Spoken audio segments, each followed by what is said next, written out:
Welcome to Kannan info Tamil. நம்ம இன்னைக்கு என்ன டாபிக் பார்க்க போறோம் அப்படின்னா, சமீப காலங்களில் சீனா தன்னோட கடற்படைய மிகப்பெரிய அளவில் விரிவுபடுத்தி வந்துக்கிட்டு இருக்காங்க. போர்க்கப்பல்களின் எண்ணிக்கையின் அடிப்படையில் பார்க்கும் பொழுது உலகின் மிகப்பெரிய கடற்படை அப்படின்னா அது சீன கடற்படை தான். ஆனால் உலகின் வலிமையான கடற்படையா அமெரிக்க கடற்படை தான் இருக்குது.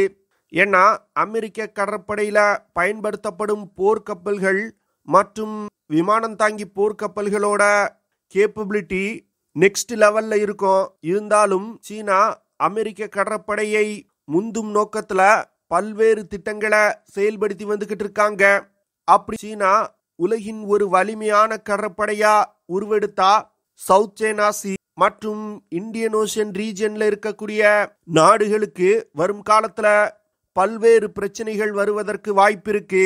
இந்த விஷயங்களை கவுண்டர் செய்வதற்கு இந்தியா சில முக்கியமான ஸ்ட்ராட்டஜிக்களை தற்போதிலிருந்தே செயல்படுத்த ஆரம்பிச்சிட்டாங்க.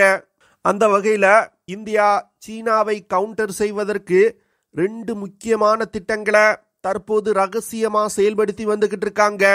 அது என்ன திட்டங்கள், வரும் காலத்தில் அந்த திட்டங்கள் செயல்பாட்டிற்கு வரும் பொழுது சீனாவை எப்படி இந்தியாவால் கவுண்டர் செய்ய முடியும் அப்படிங்கிறது குறித்து நம்ம டீட்டெயிலா இந்த வீடியோல பார்க்கலாம். இந்திய கடற்படைக்காக INS வர்ஷா அப்படிங்கிற ஒரு அண்டர் கிரவுண்ட் சப்மரீன் பேஸை இந்தியா கட்டி வந்துகிட்டு இருக்காங்க. இந்த அண்டர் கிரவுண்ட் சப்மரீன் பேஸ் பிரத்யேகமா இந்தியாவின் அணுசக்தி நீர்மூழ்கி கப்பல்களை ரகசியமா நிறுத்தி வைப்பதற்காகவே உருவாக்கப்பட்டு வந்துகிட்டு இருக்கு.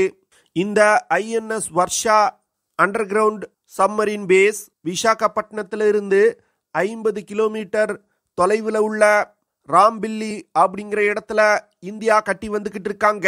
இந்த INS வர்ஷா பேஸோட 90% வேலைகள் முடிந்து விட்டதா சொல்லப்படுது.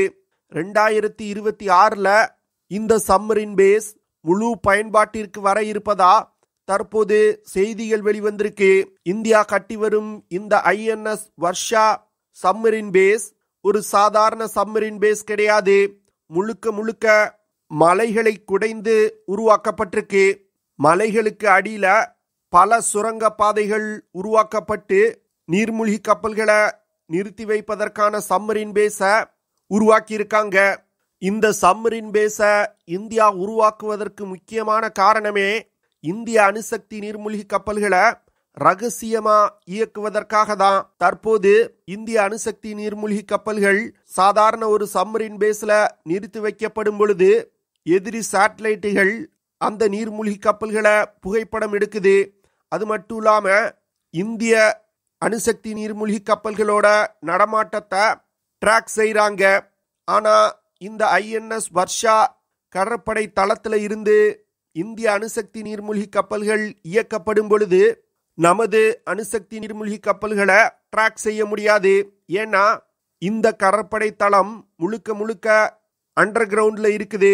அதனால ரகசியமா இந்த INS வர்ஷா பேஸுக்கு இந்திய அணுசக்தி நீர்மூழ்கி கப்பல்கள் வந்துட்டு திரும்பி தன்னோட பயணத்தை தொடங்க முடியும். எதிரி சேட்டலைட்டுகள்னால இந்திய அணுசக்தி நீர்மூழ்கி கப்பல்களோட நடமாட்டத்தை கண்காணிப்பது ரொம்ப கஷ்டமா இருக்கும். அது மட்டும் இல்லாம இந்த கடற்படை தளத்துல நீர்மூழ்கி கப்பல்களை கொண்டு வந்து மெயின்டெனன்ஸ் மற்றும் ரிப்பேர் ஆபரேஷன்களை ரகசியமா இந்தியாவால செய்ய முடியும். இப்படி ஒரு ரகசிய கடற்படை தளத்துல இருந்து நமது அணுசக்தி நீர்மூழ்கி கப்பல்களை இயக்கும் பொழுது இந்தியாவுக்கு ஒரு கிரெடிபிள் நியூக்ளியர் ஸ்ட்ரைக் கேப்பபிலிட்டி கிடைக்கும். இந்த INS வர்ஷா கடற்படை தள திட்டம் முழுக்க சீனாவை மனதில் வைத்து இந்தியா டெவலப் செஞ்சிருக்காங்க. சமீப காலங்கள்ல இந்திய பெருங்கடல் பகுதியில அதிக அளவுல சீன நீர்மூழ்கி கப்பல்களோட நடமாட்டம் இருக்கு.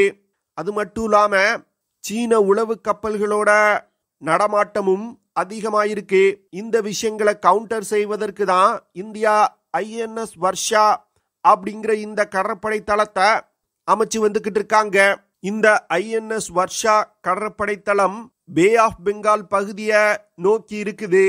அதே போன்று அரேபியன் சி பகுதியில INS கார்வார் அப்படிங்கிற ஒரு கடற்படை தளத்தை டெவலப் செஞ்சு வந்துகிட்டு இருக்காங்க. இந்த கார்வார் பேஸை ப்ராஜெக்ட் சீபர்ட் அப்படிங்கிற திட்டத்தின் கீழ் இந்தியா டெவலப் செஞ்சு வந்துகிட்டு இருக்காங்க.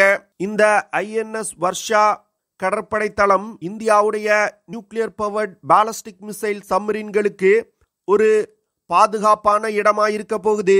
நியூக்ளியர் பவர்ட் பாலிஸ்டிக் மிசைல் சப்மரீன்கள் தான் இந்தியாவோட நியூக்ளியர் ட்ரையடோட மிகவும் ஒரு முக்கியமான கப்பல்கள்.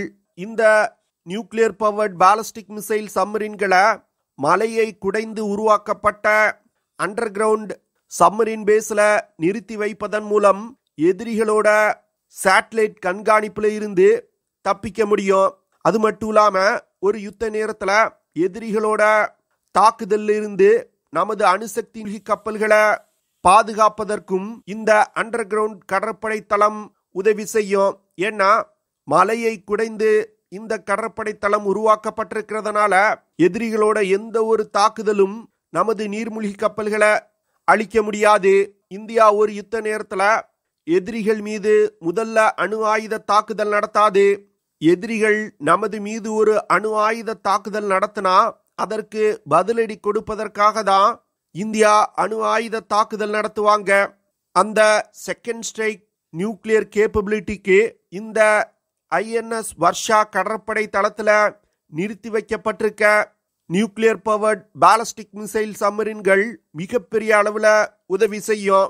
இந்த ஐஎன்எஸ் வர்ஷா கடற்படை தளம் இந்தியாவோட பாபா அட்டாமிக் ரிசர்ச் சென்டருக்கு மிக அருகில் இருக்குது.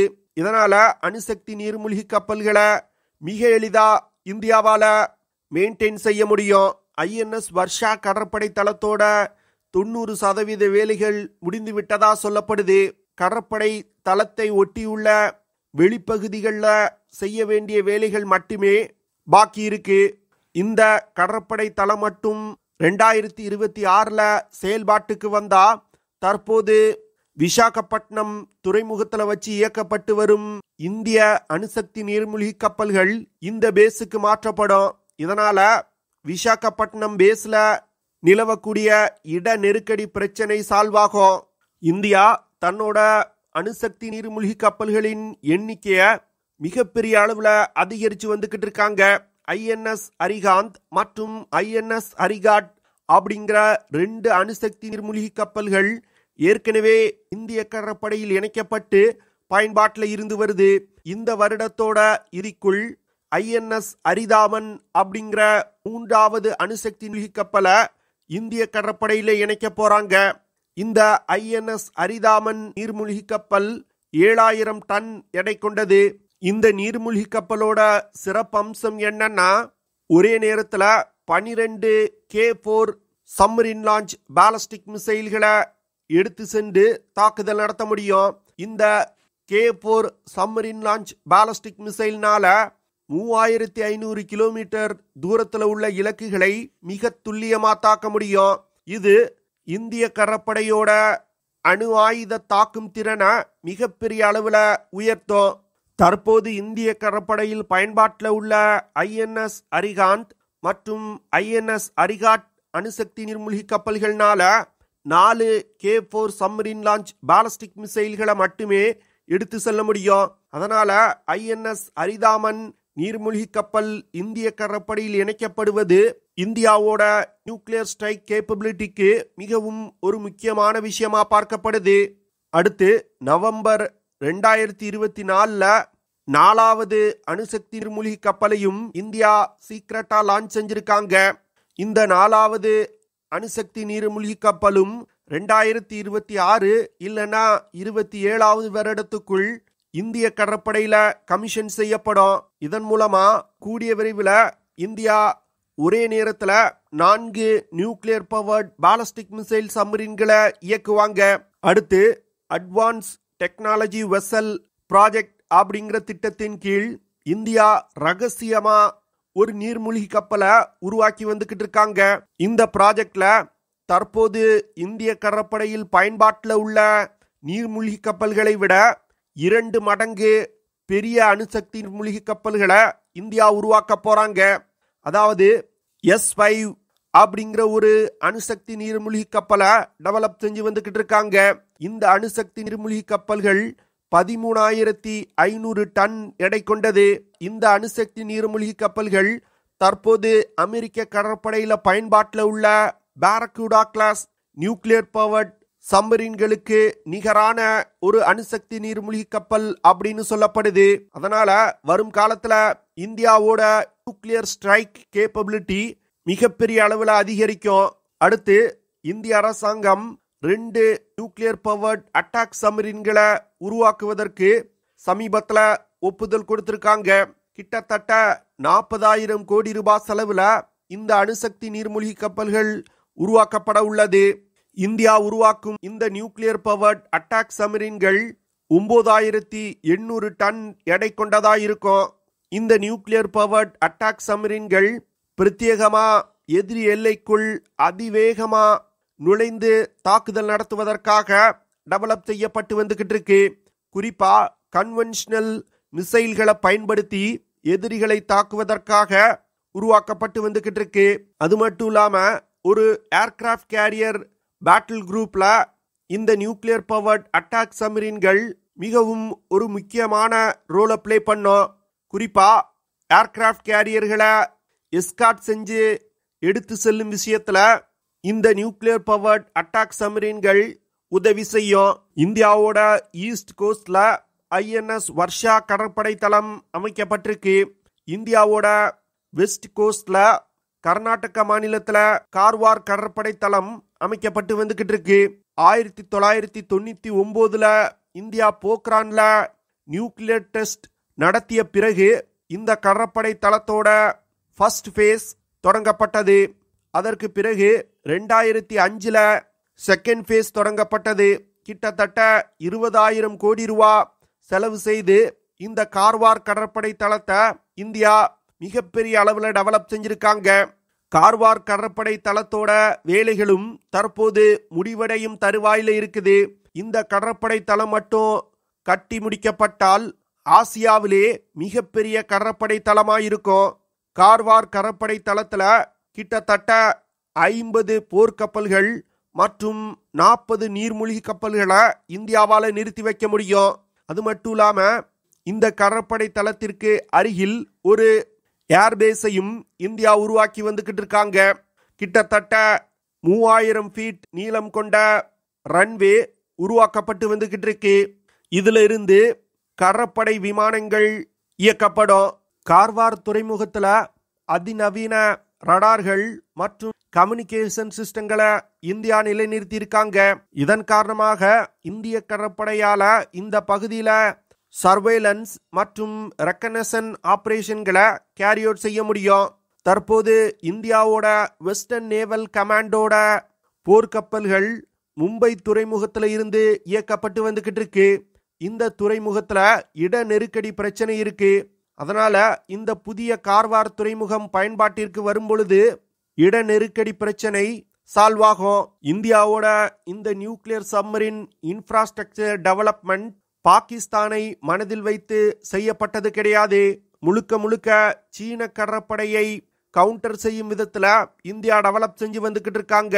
ஸ்ரீலங்காவோட ஹம்பந்தோட்டா துறைமுகம் மற்றும் பாகிஸ்தானோட கராச்சி துறைமுகத்திற்கு அடிக்கடி சீன போர்க்கப்பல்கள் பயணம் செய்யுது. இந்த விஷயங்களை கவுண்டர் செய்வதற்கு தான் இந்தியா இந்த புதிய கடற்படை தளங்களை அமைச்சு வந்துகிட்டு இருக்காங்க. ஐஎன்எஸ் வர்ஷா கடற்படை தளம் மலாக்கா நீரணை பகுதிக்கு அருகில் இருக்கு. இந்த மலாக்கா நீரணை பகுதி வழியாக சீனாவோட 80% எண்ணெய் வர்த்தகம் நடைபெறுது. இதனால வரும் காலத்துல சீனாவை இந்தியன் ஓஷன் ரீஜன்ல கவுண்டர் செய்வதற்கு இந்த கடற்படை தளம் மிகப்பெரிய அளவுல உதவி செய்யும். அது மட்டும் இல்லாம இந்திய கடற்படைய ஒரு உண்மையான ப்ளூ வாட்டர் நேவியா உருவாக்குவதற்கும் இந்த புதிய கடற்படை தளங்கள் மிகப்பெரிய அளவுல உதவி செய்யும். ஓகே ஃப்ரெண்ட்ஸ், நம்ம வீடியோவோட நிறைவு பகுதிக்கு வந்துட்டோம். இதெல்லாம் தான் நான் உங்ககிட்ட ஷேர் பண்ணணும் அப்படின்னு நினைச்ச விஷயங்கள். ஐ ஹோப் நான் ஷேர் பண்ண விஷயங்கள் உங்களுக்கு பிடிச்சிருக்கும்னு நினைக்கிறேன். அப்படி பிடிச்சிருந்துச்சுன்னா ஷேர் பண்ணுங்க, லைக் பண்ணுங்க, கமெண்ட் பண்ணுங்க. மறக்காம நம்ம சேனலுக்கு சப்ஸ்கிரைப் பண்ணுங்க. See you in the next video. Jai Hind.